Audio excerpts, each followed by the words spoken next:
Hello friends, Khan classes of commerce में आपका स्वागत है। जैसा कि आप स्क्रीन पर देख रहे हैं, मैनेजमेंट लिखा हुआ है। मैनेजमेंट को हिंदी में हम प्रबंध कहते हैं और आज हम प्रबंध लेकर आए हैं। प्रबंध के संबंध में आपको बहुत ही महत्वपूर्ण जानकारियाँ इस वीडियो के माध्यम से आपको मिलने वाली हैं। दोनों लैंग्वेजेस में हम आपको मैनेजमेंट आज समझाने वाले हैं और इससे संबंधित 8 से 10 MCQs भी बहुत इम्पॉर्टेंट इस वीडियो के लास्ट में हम आपको सॉल्व करवाएंगे। तो सबसे पहले हम समझ लेते हैं कि प्रबंध क्या है। इसके साथ साथ प्रबंध का जो विकास हुआ उसमें हेनरी फ्यूल और FW टेलर का क्या योगदान है, उन्होंने कौन कौन सी बुक जो हैं वो लिखी, ये सारी बातों की जानकारी आपको आज के सिर्फ एक ही वीडियो के माध्यम से मिलने वाली है। इसलिए वीडियो को अंत तक देखें और वीडियो में हमारे साथ बने रहें। अगर आप चैनल पर नए हैं तो चैनल को सब्सक्राइब कर लें और आपने अभी तक अगर लाइक नहीं किया है वीडियो को तो लाइक कर दें। चलिए अब हम स्टार्ट करते हैं। प्रबंध क्या है, तो पहली डेफिनेशन इसमें देखते हैं।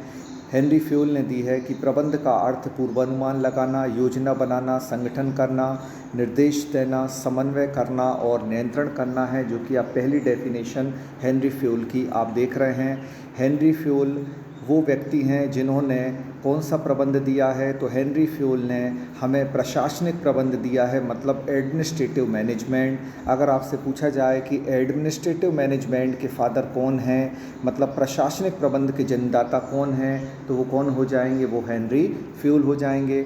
अब इसके बाद हेनरी फ्यूल ने इंग्लिश में क्या डेफिनेशन दी है, और ये भी क्वेश्चन आता है कि हेनरी फ्यूल जो हैं उन्होंने प्रबंध के कितने सिद्धांत दिए, प्रबंध के कितने सिद्धांत दिए हैं, और साथ ही साथ हेनरी फ्यूल ने किन को प्रबंध में महत्वपूर्ण कार्य माना है। तो हेनरी फ्यूल ने प्रबंध में 5 कार्यों को महत्वपूर्ण माना है, जैसा कि उनकी डेफिनेशन में भी आपको दिख रहा है। तो सबसे पहले हम समझ लेते हैं इंग्लिश में।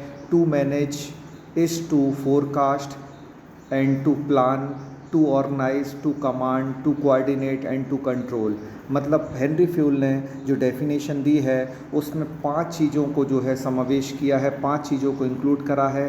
तो देखें आप जल्दी से, क्या लिखा है, प्लान, प्लान के बाद लिखा है टू ऑर्गेनाइज, फिर लिखा है टू कमांड, फिर लिखा है टू कोऑर्डिनेट और टू कंट्रोल। अब देखिए आगे, तो शुरुआत में टू फोरकास्ट भी लिया है, तो फोरकास्ट यहाँ नहीं लिया जाता। फोरकास्ट जो है, फोरकास्ट का मतलब होता है पूर्वानुमान लगाना, और फोरकास्ट जो है वो पहली स्टेप है किसकी, प्लानिंग की, इसलिए उसको अलग से नहीं लिया जाता।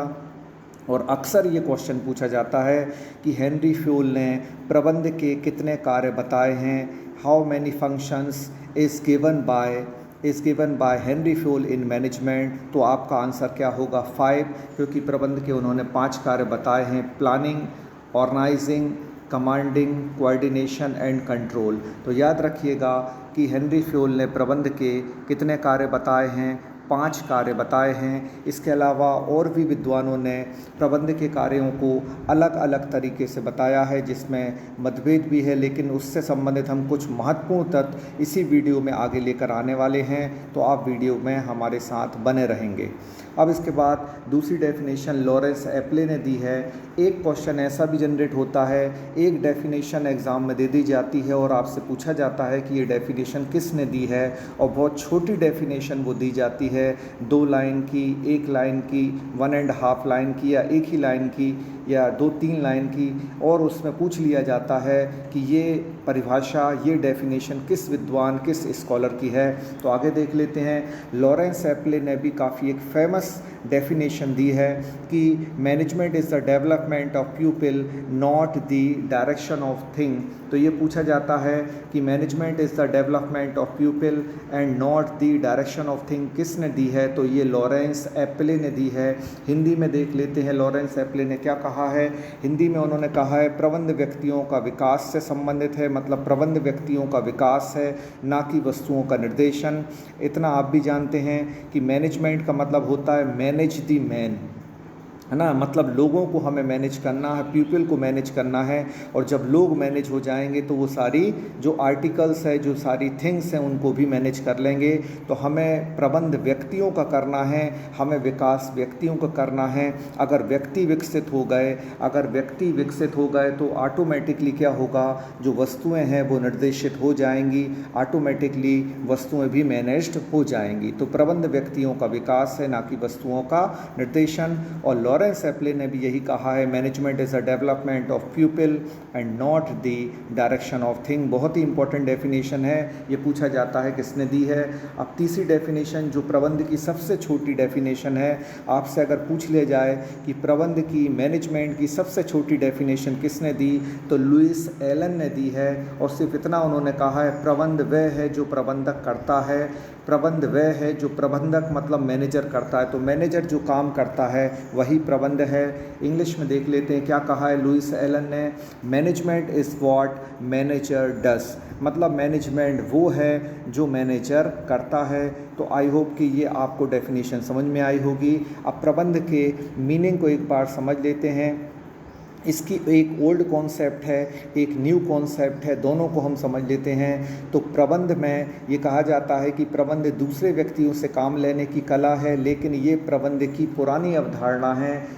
मतलब management is the art of getting things through other person. तो ये जो डेफिनेशन है, ये जो कॉन्सेप्ट है, ये पुरानी है। जो अदर पर्सन कहा गया कि अन्य व्यक्तियों से काम लेने की कला है, लेकिन ऐसा नहीं है। प्रबंध के वर्तमान परिवेश को अगर हम देखें तो मैनेजमेंट में अब कहा जाता है कि management is the art of getting things done through and with person. मतलब लोगों के साथ काम करने की जो कला है उसको हम प्रबंध कहते हैं, लोगों से काम लेने की कला नहीं है। ये पुरानी विचारधारा है प्रबंध की कि दूसरे व्यक्तियों से काम लेना है। लेकिन अब जो कहा जाता है कि प्रबंध दूसरे व्यक्तियों से काम लेने की कला नहीं है, बल्कि दूसरे व्यक्तियों के साथ काम करने की कला है। तो इसको आप याद रखिएगा, बहुत ही इंपॉर्टेंट ये फैक्ट हमने आपको बताया। और अब जो डेफिनेशन है ये हमने बताई, ये बहुत ही इंपॉर्टेंट डेफिनेशन है। इसमें एफ.डब्ल्यू. टेलर की डेफिनेशन नहीं है, तो आप उसको भी पढ़ लेना। हिंदी में हम आपको बता देते हैं कि प्रबंध यह जानने की कला है कि क्या करना है तथा उसे करने का सर्वोत्तम एवं सुलभ तरीका क्या है। तो ये बहुत ही एक एडवांस डेफिनेशन है, और ये किसने दी है, ये दी है एफ.डब्ल्यू. टेलर ने। अब हम देख लेते हैं कि हमारे इस वीडियो में आगे और आपके लिए क्या है। तो एफ.डब्ल्यू. टेलर और हेनरी फ्यूल आपको ये सिलेबस में लिखे नहीं मिलेंगे, लेकिन आपको इसमें मैनेजमेंट स्कूल ऑफ थॉट लिखा है। तो मैनेजमेंट स्कूल ऑफ थॉट में हेनरी फ्यूल आएंगे, एफ.डब्ल्यू. टेलर आएंगे, और इसके अलावा जॉर्ज एल्टन मेयो भी आएंगे। ये वो बड़े स्कॉलर हैं जिन्होंने मैनेजमेंट को आज हम तक पहुंचाया है, और इनका बहुत बड़ा कंट्रीब्यूशन है। इन्होंने कौन कौन सी बुक कब लिखी हैं वो भी हम इसी वीडियो में आपको बताने वाले हैं। तो वीडियो में आप लोग बने रहें, और काफ़ी यूज़फुल इन्फॉर्मेशन हम लेकर आ रहे हैं। स्टूडेंट ये सोचते हैं कि एक बुक से अगर हम पढ़ लेंगे तो उनका पूरा सिलेबस कवर हो जाएगा, लेकिन ऐसा नहीं है। 2-3 बुक से कलेक्शन करके ये मैनेजमेंट के टॉपिक आज हम आप तक लेकर आए हैं, ताकि बहुत ही इम्पोर्टेंट फैक्ट आपको मिल सकें। काफ़ी स्टूडेंट का ये सोचना है कि मार्केट में कोई नई बुक आ रही है एमसीक्यूज़ वाली, हम उससे पढ़ के पेपर क्रैक कर लेंगे, सारे टॉपिक वहाँ कवर हो जाएंगे। तो ऐसा नहीं होता। इसके पहले भी काफ़ी एग्ज़ाम हो चुके हैं जहाँ जो पार्ट टाइम बुक आती हैं, सिर्फ एग्ज़ाम के लिए आती हैं, वो बहुत शॉर्ट पीरियड में मार्केट को कैश करने के लिए बना दी जाती हैं, और आप उस ट्रैप में फंस जाते हैं। यानी कि आप वो बुक परचेज़ करके उस पर भरोसा कर लेते हैं, लेकिन वो डिस्क्रिप्टिव नहीं होती, एमसीक्यूज़ बेस्ड होती है, और बहुत जल्दी उसके सिलेबस को, सिर्फ टॉपिक को कवर करने के लिए ले आते हैं। लेकिन ऐसा नहीं होगा। हम 2-2, 3-3 बुक से ये पूरा सिलेबस कवर कर रहे हैं, इसलिए आप हमारे नोट्स पर भरोसा करें, हमारे मटेरियल पर भरोसा करें। और इसके साथ साथ एक बात ज़िंदगी में याद रखें कि समुंदर जो है, समुंदर में जो ख़ज़ाने हैं वो आपको ऊपर ऊपर नहीं मिलते। समुंदर में जो ख़ज़ाने होते हैं वो समुंदर की गहराई में होते हैं। मतलब आपको जो फैक्ट मिलेंगे वो ऊपर ऊपर नहीं मिलेंगे। फैक्ट को समझने के लिए, फैक्ट को पाने के लिए आपको रिसर्च करना पड़ेगा। रिसर्च का मतलब सर्च फॉर न्यू नॉलेज, और उसी एनालिटिकल थिंकिंग के तहत आज हम ये वीडियो लेकर आए हैं। इसके इम्पॉर्टेंट फैक्ट देखकर आप समझ जाएंगे कि analytical thinking NCERT based material और इम्पोर्टेंट फैक्ट का इस वीडियो में पूरा ख्याल रखा गया है ताकि आपके एग्ज़ाम में ये बहुत ही यूज़फुल फैक्ट हो सकें।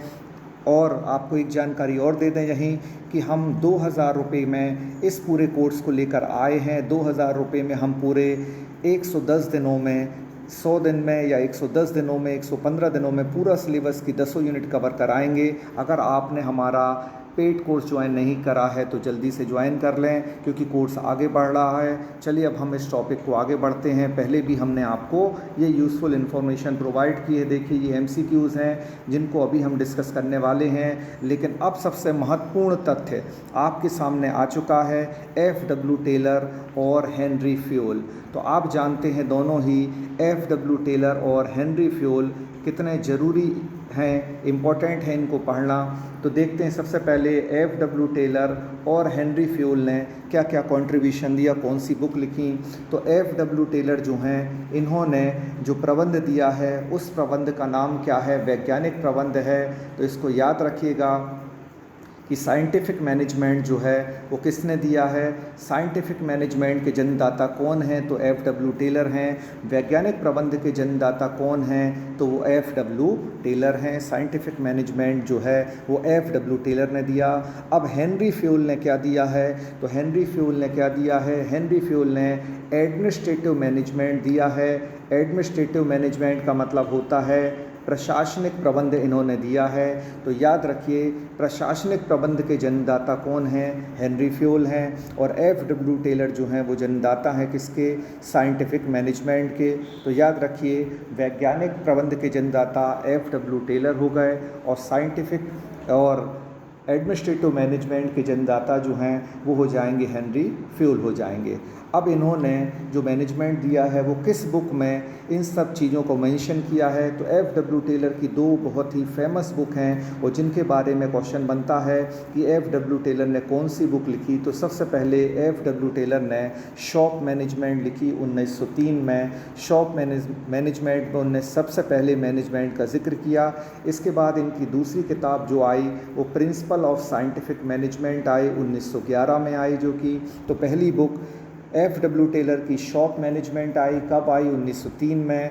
और प्रिंसिपल ऑफ साइंटिफिक मैनेजमेंट आई 1911 में। इसके बाद हेनरी फ्यूल ने दूसरी बुक, हेनरी फ्यूल ने अपनी पहली बुक लिखी general and industrial management. General and industrial management 2016 में लिखी गई, माफ़ कीजिएगा ये 2016 है, ये 1916 में लिखी गई। तो हेनरी फ्यूल ने अपनी पहली किताब जनरल एंड इंडस्ट्रियल मैनेजमेंट लिखी, 1916 में लिखी, जिसमें उन्होंने एडमिनिस्ट्रेटिव मैनेजमेंट दिया।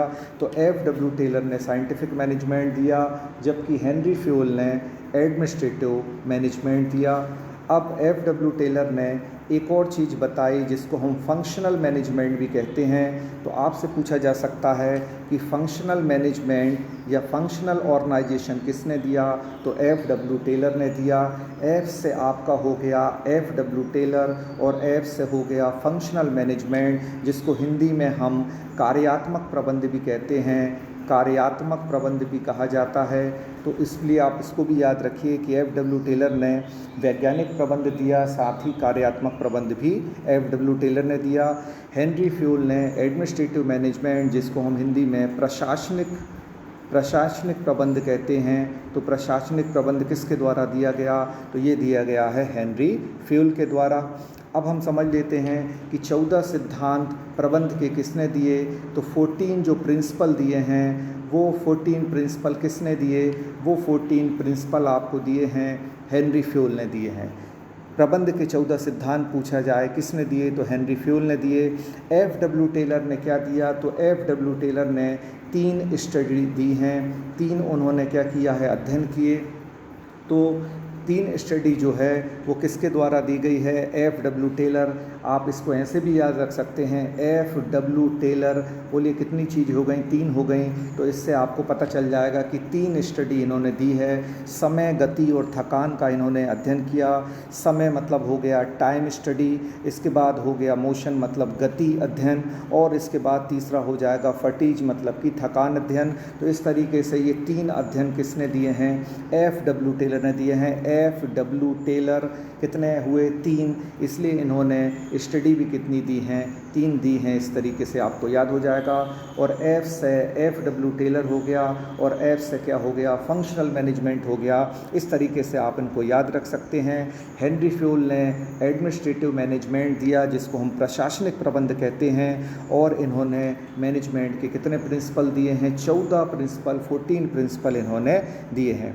अब दोनों ने किन किन चीज़ों का अध्ययन किया और क्या क्या चीज़ें इन्होंने प्रोवाइड की, अब और हम देख लेते हैं। तो इसी में देख लेते हैं पार्टीशन में कि दोनों ने क्या क्या कंट्रीब्यूशन दिया और किसका अध्ययन किया। बहुत ही डीपली एनालिसिस हम आपको बताने वाले हैं जिनसे संबंधित फैक्ट जो हैं पहले भी प्रीवियस एग्ज़ाम में पूछे जा चुके हैं। तो आप हमारे वीडियो पर बने रहिए। अगर वीडियो को अभी तक भी लाइक नहीं करा है तो आप तो कर दीजिए वीडियो लाइक, और हमें मोटिवेशन दें, वीडियो को लाइक करते जाएँ। तो अब देखिए FW टेलर जो हैं इनके अध्ययन का केंद्र बिंदु क्या था। तो इन्होंने लेबर जो रहे हैं, FW टेलर क्या रहे हैं, लेबर रहे हैं, इसलिए इनका जो पॉइंट ऑफ स्टडी था, जैसा कि हमने आपको बताया अध्ययन का केंद्र बिंदु था, वो क्या था, लेबर था, क्योंकि इन्होंने लेबर के रूप में काम शुरू किया था। तो FW टेलर जो हैं इनका पॉइंट ऑफ स्टडी लेबर रहा। हेनरी फ्यूल एक उच्च पद पर थे, यानी कि हम बोलें मैनेजर के पद पर थे या एडमिनिस्ट्रेटिव के पद पर थे, तो इसलिए इन्होंने एडमिनिस्ट्रेटिव मैनेजमेंट दिया है। तो आपसे पूछा जाए हेनरी फ्यूल किस पद पर कार्यरत थे, तो वो प्रबंधक या प्रशासक के रूप में थे, यानी कि मैनेजर या एडमिनिस्ट्रेटर थे। और लेबर पॉइंट ऑफ व्यू से हम देखें किसने अध्ययन किया है, श्रमिक केंद्र बिंदु किसका था, तो वो FW टेलर का था। और प्रबंधक किसका अध्ययन बिंदु था, हेनरी फ्यूल का।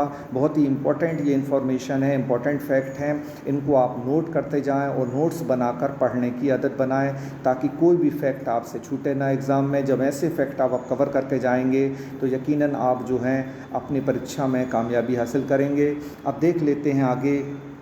आपसे ये पूछा जाए कि FW टेलर ने क्या दिया, तो 3 स्टडी जिसको अभी हमने बताया था, FW टेलर 1 2 3 मतलब 3 स्टडी किसने दी हैं, FW टेलर ने। जबकि हेनरी फ्यूल ने कितने प्रिंसिपल दिए हैं, 14 प्रिंसिपल मैनेजमेंट के दिए हैं। अब FW टेलर ने 3 स्टडी दी, साथ में इन्होंने क्या दिया, फंक्शनल मैनेजमेंट के बारे में बताया। तो फंक्शनल मैनेजमेंट मतलब कार्यात्मक प्रबंध, और यहाँ हेनरी फ्यूल ने प्रशासनिक प्रबंध दिया हमको। लेकिन साथ ही साथ प्रशासनिक प्रबंध के साथ इन्होंने एक ख़ास चीज़ दी है, वो है स्केलर चेन दी है। स्केलर चेन, स्केलर जो है वो चेन किसने दी है, तो स्केलर चेन पूछा जाता है, जिसको हिंदी में हम श्रृंखला श्रेणी कहते हैं। ये किसने दी है, हेनरी फ्यूल ने दी है। तो स्केलर चेन पूछा जाए किसकी देन है, तो हेनरी फ्यूल की है, जिसको हम श्रृंखला श्रेणी कहते हैं। और फंक्शनल ऑर्गेनाइजेशन या functional management is given by FW Taylor. इसके बाद हम देख लेते हैं कि FW टेलर ने जो हमें प्रिंसिपल दिए, जो मैनेजमेंट दिया, तो वो कौन सा है, तो FW टेलर का थ्योरिकल है, इसको आप याद रखना। FW टेलर का जो मैनेजमेंट है वो कौन सा है, थ्योरिकल है, मतलब केवल सैद्धांतिक है, प्रैक्टिकल नहीं। जबकि हेनरी फ्यूल जो है उनका हेनरी फ्यूल का जो मैनेजमेंट है वो क्या है, प्रैक्टिकल है। तो याद रखिएगा, हेनरी फ्यूल ने जो मैनेजमेंट दिया वो प्रैक्टिकल दिया, जबकि FW टेलर ने जो दिया है मैनेजमेंट वो कौन सा दिया है, थ्योरी दी है। अब हेनरी फ्यूल ने एक और ख़ास बात दी है, यूनिटी ऑफ ऑर्डर दी है। Unity of order, unity of order मतलब आदेश की एकता, निर्देश की एकता का सिद्धांत किसने दिया, तो हेनरी फ्यूल ने दिया है। अब FW टेलर जो हैं उन्होंने क्या दिया, तो हमने आपको बताया उन्होंने कितनी, ये 3 स्टडी दी हैं। और इन्होंने FW टेलर जो हैं इन्होंने आधुनिकता पर जोर दिया है, मतलब साइंटिफिक मैनेजमेंट के बारे में बताया है कि हमें पुराने जो हैं, जो अंगूठा छाप जो ट्रिक होती हैं, उन ट्रिक को छोड़कर साइंटिफिक ट्रिक को अपनाना चाहिए। इन्होंने साइंटिफिक मैनेजमेंट दिया, मतलब परंपरावादी जो चीज़ें हैं उनको छोड़कर आधुनिकता अपनाने पर जोर किसने दिया, FW टेलर ने दिया। और प्रशासन में प्रभावशीलता का सिद्धांत किसने दिया, तो वो हेनरी फ्यूल ने दिया कि मैनेजमेंट जो है वो प्रभावशील होना चाहिए और उसके लिए एक अच्छा नेता, एक अच्छा एडमिनिस्ट्रेटिव होना चाहिए। आई होप ये कॉन्सेप्ट आपको बहुत अच्छी समझ में आई होगी। अब बहुत जल्दी हम अपने इस वीडियोज़ में आगे MCQs देख लेते हैं कि आगे कौन से MCQs हैं।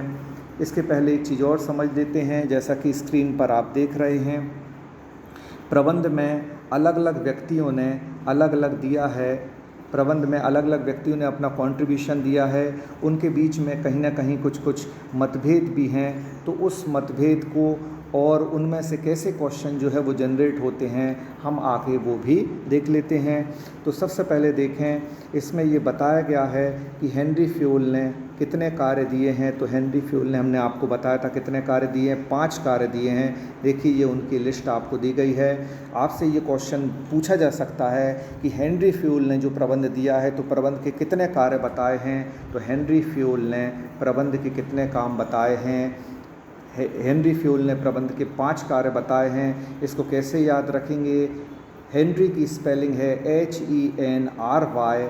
हेनरी कितने, इसमें आपके लेटर आ गए 5, तो याद रखिए कि 5 कार्य किसने दिए हैं, हेनरी फ्यूल ने दिए हैं। बहुत सिंपल तरीके से आप ट्रिक से याद रख सकते हैं। हेनरी में कितने आपके लेटर आ रहे हैं 5, तो हेनरी फ्यूल ने कितने कार्य दिए हैं, 5 कार्य दिए हैं। अब देख लेते हैं दूसरा, इसमें दूसरे लोगों का कंट्रीब्यूशन क्या है और उस कंट्रीब्यूशन में उन्होंने क्या क्या बताया है। अब बहुत ही इम्पोर्टेंट एक वर्ड आप देख रहे होंगे जिसको अंडरलाइन किया, PODSCRB।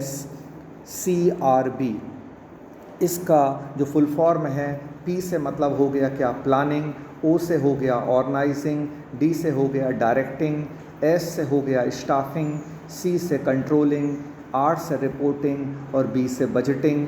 तो ये आपको 7 कार्य मिल गए। तो ये 7 कार्य किसने दिए हैं, लूथर गुलिक ने दिए हैं। लूथर गुलिक जो हैं, जो अमेरिका के एक संस्था जो है उसके प्रबंध संचालक रह चुके हैं, और लूथर गुलिक ने ही प्रबंध के कितने कार्य दिए हैं, तो 7 कार्य दिए हैं। तो आप याद रखिए। और ये जो वर्ड आप देख रहे हैं PODSCRB, ये भी किसने दिया है, तो ये भी लूथर गुलिक ने दिया है। अब इसके बाद आगे देख लेते हैं कि आगे और क्या है इस टॉपिक में।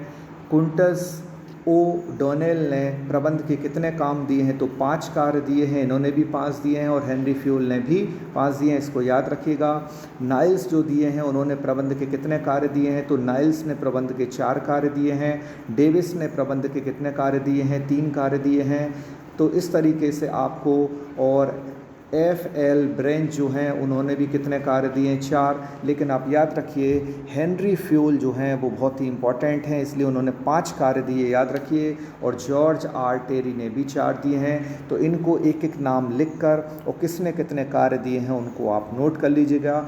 इनसे संबंधित क्वेश्चन भी विगत वर्षों में कॉमर्स के पेपर में पूछे गए हैं और ऐसे क्वेश्चंस हमने देखे हैं, इसलिए हम आपको ये यूज़फुल इन्फॉर्मेशन दे रहे हैं। अब आज जो आपने पढ़ा उससे संबंधित टॉपिक के हम बहुत ही इम्पोर्टेंट MCQs लेकर आ रहे हैं। तो देखिए जल्दी से क्या है वो MCQs। तो सबसे पहले हम देख लेते हैं स्क्रीन पर, प्रबंध का सामाजिक उत्तरदायित्व है। तो अब आप जानते हैं कि प्रबंध जो होता है उसका सामाजिक उत्तरदायित्व होता है। तो प्रबंध का सामाजिक उत्तरदायित्व किस किस के लिए होता है, तो आप समझ लें इसको कि प्रबंध का सामाजिक उत्तरदायित्व सभी के लिए होता है। 2 वर्ड्स ऑल लिखा है, क्यों, क्योंकि सोशल रिस्पॉन्सिबिलिटी ऑफ मैनेजमेंट सबके लिए रिस्पॉन्सिबल है। कर्मचारियों के लिए भी है, उपभोक्ता यानी कंज्यूमर के लिए भी है, एम्प्लॉय के लिए भी है और गवर्नमेंट के लिए भी है। तो आपका आंसर क्या हो जाएगा, ए हो जाएगा कि वो सबके लिए ज़िम्मेदार है। और मैनेजमेंट ऐसा होना चाहिए जिससे समाज के सभी लोगों को लाभ हो, उसका फ़ायदा हो। अब प्रबंध एक कला है। तो कला क्या होता है, स्वयं कार्य करने एवं दूसरों के काम लेने की, दोनों की कला है। कुल मिलाकर मतलब ये हुआ, प्रबंध खुद का इन्वॉल्वमेंट भी होना चाहिए और दूसरों से भी अच्छे तरीके से काम लेना चाहिए। इसको हम प्रबंध कहते हैं, और इसलिए प्रबंध एक कला है कि हम स्वयं भी इन्वॉल्व हों, दूसरे व्यक्तियों से भी अच्छी तरह काम लें। तो सी आपका यहाँ आंसर हो जाएगा। अब देखिए बहुत ही इम्पोर्टेंट क्वेश्चन है, प्रबंध एक पेशा है, ये किसने कहा है। तो प्रबंध एक पेशा है, ये कहा है अमेरिकन प्रबंध एसोसिएशन ने, अमेरिकन मार्केटिंग एसोसिएशन ने कहा है कि प्रबंध एक पेशा है, कि मतलब प्रोफेशन है। और आज आप देख सकते हैं प्रबंध का जो विकास हो रहा है वो एक पेशेवर अवधारणा के रूप में हो रहा है और लोग प्रोफेशनल आ रहे हैं। आपने देखा होगा आज इवेंट मैनेजर मिल रहे हैं, आज आपको फंक्शनल मैनेजर मिल रहे हैं, आज आपको हर फील्ड में एक मैनेजर की ज़रूरत होती है जो कि अपने सब्जेक्ट का, अपने फील्ड का स्पेसिफाइड नॉलेज रखता है। तो प्रबंध एक पेशा है और पेशे के रूप में ही आज इसका विकास हो रहा है। अब अमेरिकन मार्केटिंग एसोसिएशन ने एक बहुत ही अच्छी डेफिनेशन दी है।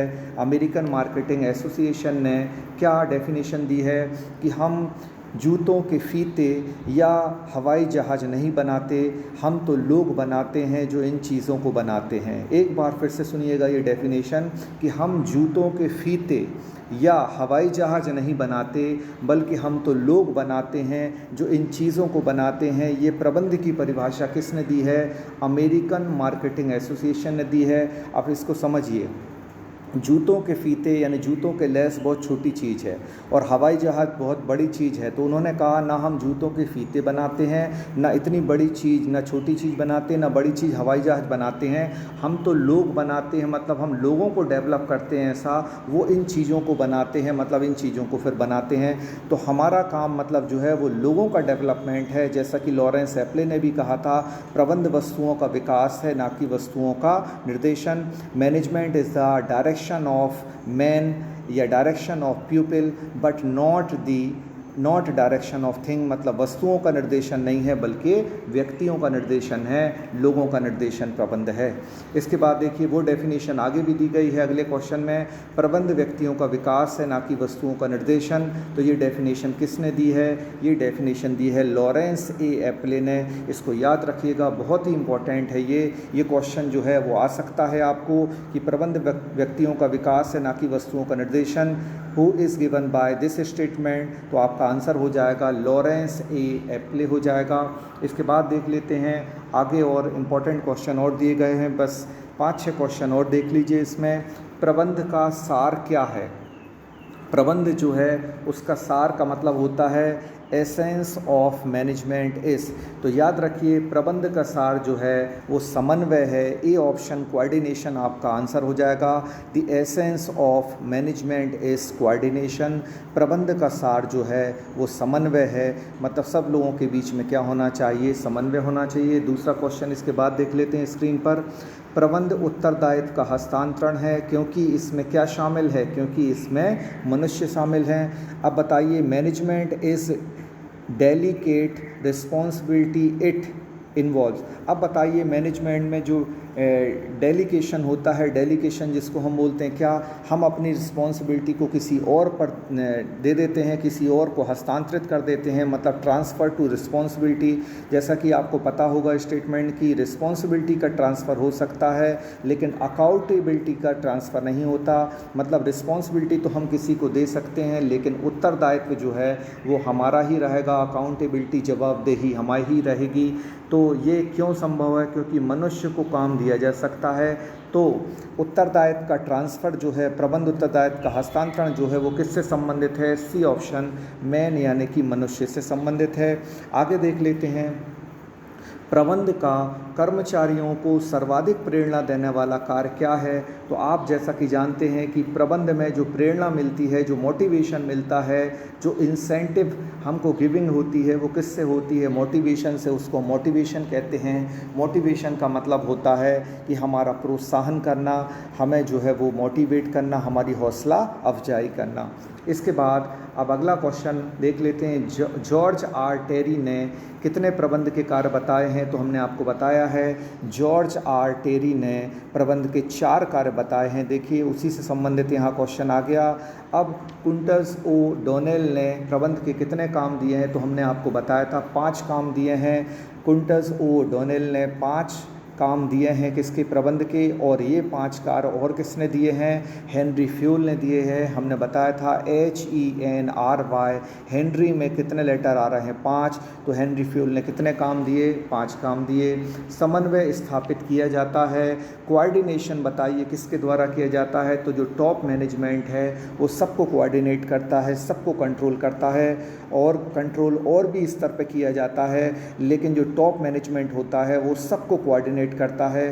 टॉप मैनेजमेंट मिडिल मैनेजमेंट को अपने से जोड़ता है, और फिर मिडिल मैनेजमेंट लोअर मैनेजमेंट को अपने से जोड़ता है। इस तरीके से ओवरऑल कोऑर्डिनेशन जो है पूरे ऑर्गेनाइजेशन में एस्टेब्लिश हो जाता है।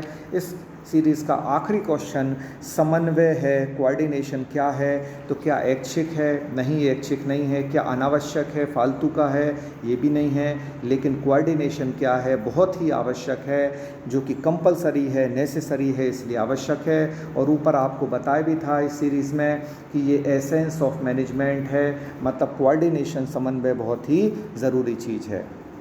आई होप कि ये वीडियो आपको पसंद आया होगा। बहुत ही इंपॉर्टेंट फैक्ट लेकर हम अपने पेड कोर्स में भी आ रहे हैं, और इससे ज़्यादा फैक्ट लेकर, इससे ज़्यादा हम जो है वो फैक्ट लेकर आ रहे हैं, क्योंकि 2-2, 3-3 बुक्स से एक टॉपिक को हम कवर कर रहे हैं, तो निश्चित ही हम बहुत ही अच्छा मटेरियल आपके लिए तैयार कर चुके हैं। तो आप बहुत जल्द हमारे पेड कोर्स को ज्वाइन करें, ताकि यूज़फुल इन्फॉर्मेशन और वो फैक्ट जो एग्ज़ाम में पूछे जा सकते हैं उनसे संबंधित महत्वपूर्ण जानकारियाँ आपको टाइम टू टाइम मिल सके। इस कोर्स की फ़ीस सिर्फ 2000 रुपये है। अगर आप 10 सीटें और हैं, अगर ये सीटों में आपने 2000 रुपये में ज्वाइन कर लिया तो ठीक है, नहीं तो इसके बाद फिर ये फ़ीस और बढ़ा दी जाएगी, क्योंकि जैसे जैसे लोग हमसे जुड़ रहे हैं हमारी रिस्पॉन्सिबिलिटी हम पर बढ़ती जा रही है, और हम फिर इसकी फ़ीस जो मार्केट में चल रही है, ऑनलाइन प्लेटफॉर्म पे चल रही है, हम वो मैनेज करेंगे। इसलिए 2000 रुपये में अभी ये कोर्स अवेलेबल है। अगर आपने कोर्स ज्वाइन नहीं करा है तो बहुत जल्दी कोर्स को ज्वाइन कर लें। Thank you so much to all of you.